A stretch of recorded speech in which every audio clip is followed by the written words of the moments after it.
Imagine falling asleep for one night and waking up 300 years later.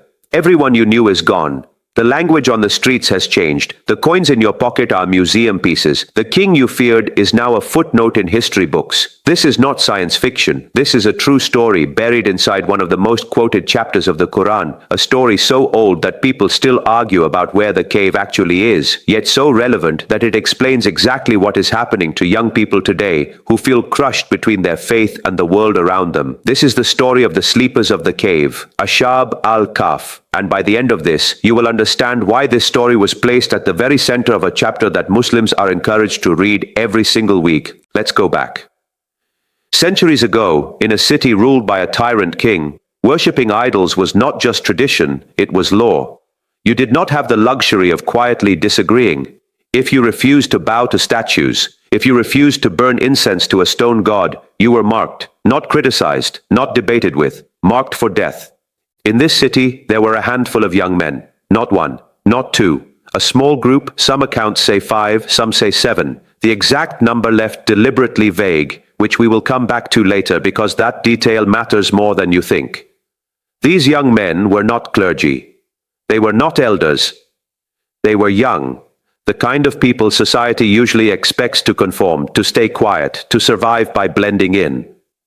But something had shifted in each of them separately. Each one, without knowing the others believed the same thing, had privately come to the same conclusion. These idols are lifeless. There is one creator of the heavens and the earth, and worshipping stone in front of it is madness. One by one, in secret, they found each other. Imagine that moment, meeting someone else who has been silently carrying the exact same forbidden thought you have been carrying alone, terrified to say it out loud. That is the first quiet miracle of this story. Before the cave, before the sleep, before anything supernatural happens at all, truth finds truth. Even in a society built entirely on lies, the people who see clearly eventually recognize each other. But recognition was dangerous. Word of their belief began to spread, and eventually they were dragged in front of the king himself. Picture the scene. A king, robed in power, surrounded by guards, staring down at a group of young men who have nothing. No army, no wealth, no political protection, just a conviction. And when he demanded they renounce their belief and return to worshipping the idols of the state, they refused. Not with rebellion, not with violence, but with calm, unshakable clarity. They told him plainly that their Lord is the Lord of the heavens and the earth, and they would never call upon another god beside him, even if it cost them everything. Let that sink in for a second. These were young men, at the exact age where the fear of social rejection is at its most powerful, choosing truth over survival, in front of the single most powerful and dangerous man in their world. They were given time to reconsider, and instead of staying to argue further, instead of trying to win a debate they could not win, they made a decision that seems almost naive on the surface, but is actually one of the most important lessons hidden in this story. They ran. Not out of cowardice, but out of wisdom. They understood something that many people even today refuse to accept. Sometimes protecting your faith does not mean fighting every battle. Sometimes it means removing yourself from an environment that is designed to slowly erode who you are. They fled to a cave in the mountains outside the city, taking almost nothing with them except their conviction, and a dog that had followed them, loyal and unafraid, choosing to stay outside the entrance, guarding them as they went inside to hide. Inside that cave, they made a simple prayer. They did not ask for victory over the king. They did not ask for revenge. They asked for mercy, and they asked for their affairs to be made right. Then, according to the account preserved in the Quran, God caused them to fall into a sleep that was unlike any sleep a human being has ever experienced. Their bodies were turned periodically, so that the earth would not consume them. The sun would rise and pass over the mouth of the cave without directly hitting them, and set again without touching them. A small but precise environmental detail that later scientists studying similar caves found remarkably accurate for cave orientation and thermal protection. And the dog lay at the entrance, its paws stretched out, standing guard, as if time itself had frozen around this one small patch of mountain. They slept. Not for a night, not for a week, not even for a single lifetime. They slept for over 300 years. Some accounts add a further 9, accounting for the shift between lunar and solar calendars, making the number itself a quiet demonstration of divine precision.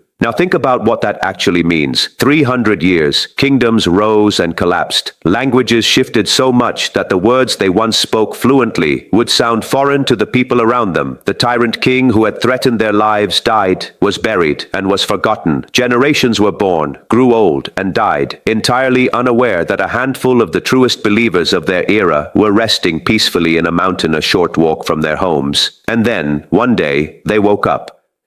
Picture the confusion in that moment. They believed only a day had passed, maybe half a day. They looked at each other, still young, still exactly as they were, and one of them, practical and hungry, suggested they send someone into the city to quietly buy food, warning the others to be careful, to not draw attention, because they still believed the same king, the same danger, the same city of idol worship was waiting for them just beyond the cave entrance. The man who was sent walked into a city he thought he knew, and nothing matched. The gate looked different.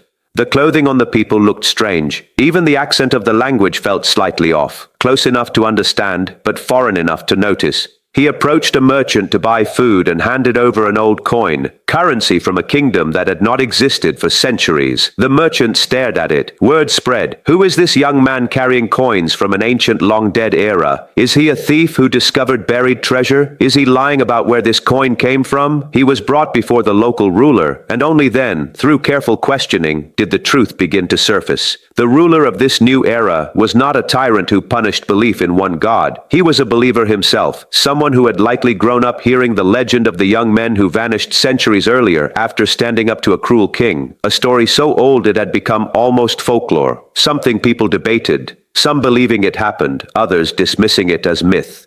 And now, standing in front of him, breathing, blinking, utterly bewildered, was living proof. The young men were reunited, and according to the account, once their story became known and confirmed to the people around them, they returned to their resting place and passed on peacefully, this time for good, leaving behind not their bodies, but their story, as one of the most powerful proofs ever given to humanity about a subject people have debated since the beginning of time: resurrection. Think about the message embedded in the very structure of this event. If God can cause a group of human beings to sleep for over 300 years and then return them fully intact, fully conscious, fully themselves, then the idea of resurrection after death is not some abstract, difficult to imagine concept. It becomes almost simple by comparison. Death and rebirth, compressed into a single human lifetime as living, walking evidence. But here is where the story becomes something more than just a miracle tale. Here is where its real wisdom, the forgotten part, begins to surface.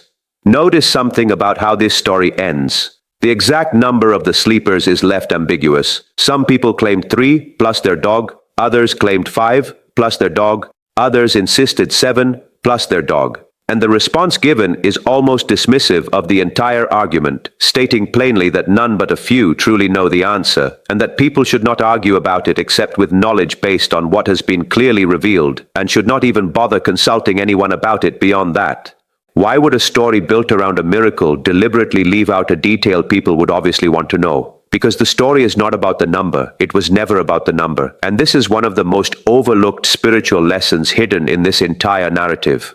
Human beings have a dangerous obsession with arguing over details that carry zero actual spiritual value, while completely missing the actual point of the message in front of them. How many people today do the exact same thing? Endless arguments over trivial specifics, historical trivia, calendar dates, minor details, while the actual lesson, the actual call to reflection, gets buried underneath the noise. The forgotten wisdom of this story is not the mystery of the cave's location or the exact head count inside it. It is everything surrounding those details. It is the wisdom of standing firm in your beliefs even when you are outnumbered, even when the most powerful figure in your world is standing directly in front of you, demanding you abandon what you know to be true. It is the wisdom of recognizing when to walk away from a toxic, dangerous environment instead of trying to argue your way through it. Removing yourself is not weakness. Sometimes it is the most strategic form of strength available to you. It is the wisdom of companionship. Notice that even the dog is honored in this story, remembered, mentioned specifically as loyal, present, guarding the entrance. Loyalty and companionship, even from an unexpected source, matters in the story of survival. It is the wisdom of trusting a process you cannot see the end of. These young men had no idea their sleep would last centuries. They simply trusted that removing themselves and placing their fate in the hands of their Creator was enough.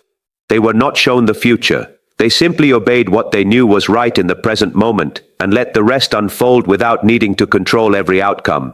And it is the wisdom of patience across time. Real change, real vindication, sometimes does not come in a day, a year, or even a single lifetime. Sometimes truth needs generations to be recognized. The young men were mocked, hunted, and threatened in their own era. But 300 years later, an entire city stood in awe of their story. A believing ruler governed the very land that once tried to kill them, and their names were remembered as legend rather than forgotten as failures. There is something deeply comforting in that, especially for anyone who feels like they are standing alone today for something they believe in, surrounded by people who do not understand, or worse, people who actively oppose them. This story is a reminder that being right does not always come with immediate reward. Sometimes it comes generations later. Sometimes it comes after you are gone, but it comes. There is also a quieter, more personal layer to this story that often goes unspoken. The reason this particular chapter was emphasized for regular weekly reflection is tied to protection, a spiritual shield against being deceived by illusions, against being seduced by false power, false wealth, and false certainty. And when you look closely, the story of the sleepers is the first of 4 connected stories in that chapter, each one dealing with a different kind of test. This one deals with the test of faith versus persecution, the pressure to abandon truth simply because holding on to it is inconvenient, unpopular, or dangerous. How many people today quietly abandon what they know is right, not because they were ever defeated in an argument, but simply because standing firm felt too exhausting, too isolating, too costly? The forgotten wisdom of Ashab Al-Kahf is that isolation is not always punishment. Sometimes isolation is protection. Sometimes the cave is not a prison, it is a shelter. And perhaps the most powerful, most overlooked detail of all is this: they never asked to be remembered. They never asked to become a legend. They ran into that mountain expecting nothing but mercy and safety, not fame, not a place in sacred scripture recited for centuries afterward. Their sincerity was private. Their reward became public, echoing across a timeline they never even lived to witness. So the next time life pressures you to bend your principles just to fit in, just to avoid conflict, just to survive socially, remember these young men. Remember that truth does not need the majority to validate it. Remember that walking away from a corrupting environment is not defeat. It is wisdom. And remember that sometimes the very thing that looks like the end of your story, the cave, the isolation, the silence, is actually where the most important chapter of your story is quietly being written, waiting centuries if it has to, until the world is finally ready to understand what you always knew.